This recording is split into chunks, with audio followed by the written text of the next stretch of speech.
এই জন্য মুসলমান মনে রাখবেন, মুসলমান মনে রাখবেন, আল্লাহ পাক রব্বুল আলামিন এই দিন আমার কাছে তোমার কাছে এমনি এমনি পাঠাই নাই। আমার কাছে তোমার কাছে দিন আসতে অনেক রক্ত ঝরছে, ঠিক কিনা? সাহাবীরা রক্ত ঝরাইছে, সাহাবীরা জমিনের মধ্যে রক্ত ঝরাইছে। হযরত খাব্বাব রাদিয়াল্লাহু তাআলা তিনাকে যখন নাকি সুরের মধ্যে চড়ানো হবে, হযরত খাব্বাবকে প্রশ্ন করে, ও খাব্বাব, তোমার শেষমেশ কোনো চাওয়া আছে নাকি? হযরত খাব্বাব বলে, না না, আমার কি চাওয়া থাকবে, শুধু একটাই চাওয়া আছে। বলে, কি চাওয়া? তুমি যদি চাও আমি 2 রাকাত নামাজ পড়বো, আমাকে 2 রাকাত নামাজ পড়তে দাও। হযরত খাব্বাব রাদিয়াল্লাহু তাআলা তিনি নামাজের মধ্যে দাঁড়াইলো। হযরত খাব্বাব নামাজের মধ্যে দাঁড়াইছে, নামাজের মধ্যে এত মজা পাইছে, এত মজা পাইছে, কিন্তু নামাজ তাড়াতাড়ি শেষ করে দিছে। কারণ কাফেররা যদি মনে করে মুসলমানরা মৃত্যুর ভয়ে তাড়াতাড়ি নামাজ পড়ে না, দেরি করে নামাজ পড়ে। হযরত খাব্বাব নামাজ শেষ করার পরে কাফের মুশরিকের দল বলে, ও খাব্বাব, তুমি তো তাড়াতাড়ি নামাজ পড়লা কেন? বলে, আমি নামাজ পড়েছি এই কারণে যে তোমরা যেন মনে না করতে পারো আমি মৃত্যুর ভয়ে আমার নামাজকে লম্বা করে দিছি। এ মুসলমান, লক্ষ্য করে শুনেন, সাহাবীদের জিন্দেগি, কষ্টের জিন্দেগি কেমন ছিল। হযরত খাব্বাবকে শুলে চড়ানো হবে, মুসলমান 2 হাতের মধ্যে পেরেক মারা হলো, 2 পায়ের মধ্যে পেরেক মারা হলো। হযরত খাব্বাবের সারা শরীর যেভাবে মুসলমান কুচ দিয়ে ঘাও দিলে গোশত চলে আসে, এমন ভাবে তারা খামসানো শুরু করলো।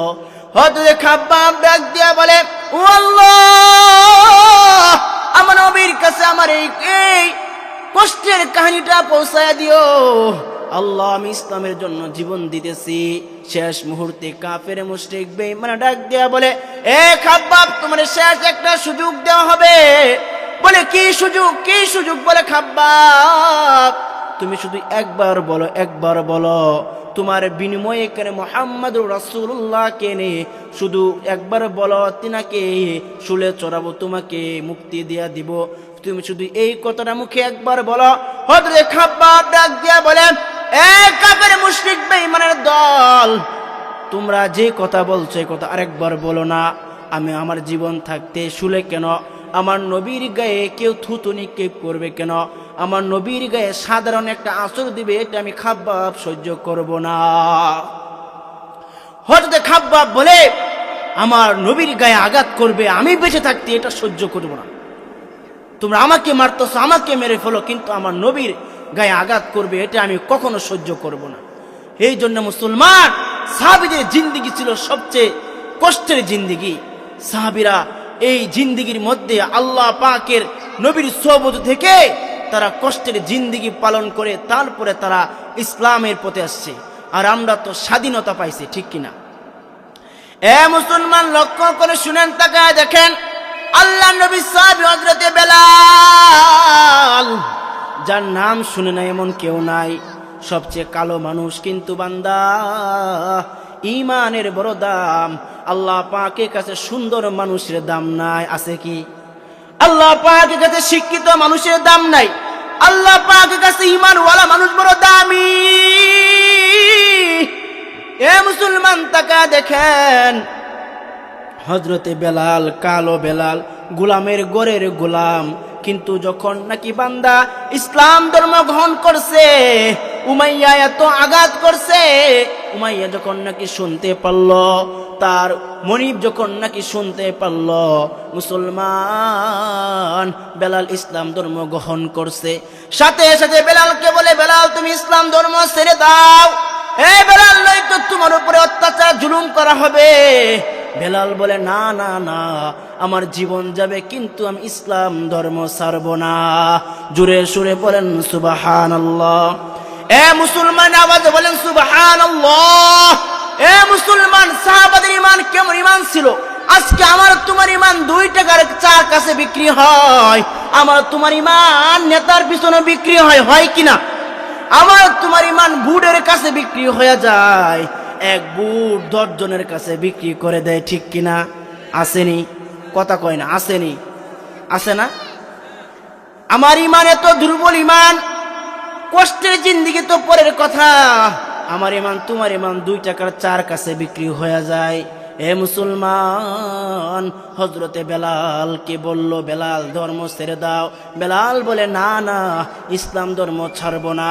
বেলালকে ছোট ছোট বাচ্চাদেরকে উলায়া দেয়া হলো, বেলালের গলার মধ্যে রশি লাগায়া বেলালকে মরুভূমির মধ্যে টানে আর বলে পাগল পাগল, বেলালের গায়ে আঘাত করে। তারপর বেলাল ইসলাম ধর্ম ছাড়ে না। তার মালিক দেখলে ভাবে আঘাত করলে হবে না, জ্বলন্ত কয়লা আনো, কয়লার মধ্যে খালি গায়ে শুয়ে দেওয়া হলো। বেলাল দেখে এই শরীরের ঘাম পড়তে পড়তে, চর্বি পড়তে পড়তে তারপরে কয়লা নিভে যায়, আবার সরে আবার আগুন জ্বালায় দেয়। এভাবে আঘাত করতে করতে করতে তারপর বেলালের মুখ থেকে আল্লাহর জিকির সরে না। বেলাল জিকির করে আহাদ আহাদ লা ইলাহা ইল্লাল্লাহ। বেলাল শুধু মধুর জিকির করে। এক পর্যায়ে দেখা গেল, দেখি ভাবে তো বেলালের জবান বন্ধ হবে না, যাও পাথর নিয়ে আসো। বেলালের বুকের মধ্যে পাথর চাপায়া দেওয়া হলো। বেলালের বুকের মধ্যে পাথর চাপায়া দিছে। বেলালের জিন্দেগি খুব কষ্টের জিন্দেগি। বেলালের জবান তারপর বন্ধ হয় না। বেলালের মুখের মধ্যে কান লাগায়া দেখে, তাও বেলাল জিকির করে লা ইলাহা ইল্লাল্লাহ সুবহানাল্লাহ। বেলাল মধুর কালেমা সারে না, আহাদ আহাদ আল্লাহ এক, আল্লাহ এক বারবার বলে। তারপর বেলাল ধর্ম সারে না। বুকের মধ্যে পাথর, বেলাল এখন জুড়ে জুড়ে বলতে পারে না। আল্লাহ নবী সাহাবী হযরত আবু বকর রাদিয়াল্লাহু তাআলা তিনি পাশ দিয়ে যায়, বলে বেলাল তুমি এই কালেমাগুলো আস্তে আস্তে পড়ো, তাহলে তোমাকে হয়তো তারা মারবে না, শুনবে না। বেলাল বলে, ও নবী গো, ও নবীর সাহাবী, আল্লাহর কসম, আল্লাহর কসম, আমি যতক্ষণ নাকি আল্লাহর জিকির করি ততক্ষণ পর্যন্ত যতই আঘাত করা হয় না কেন, একটা আঘাতও কিন্তু আমার শরীরে লাগে না। সুবহানাল্লাহ।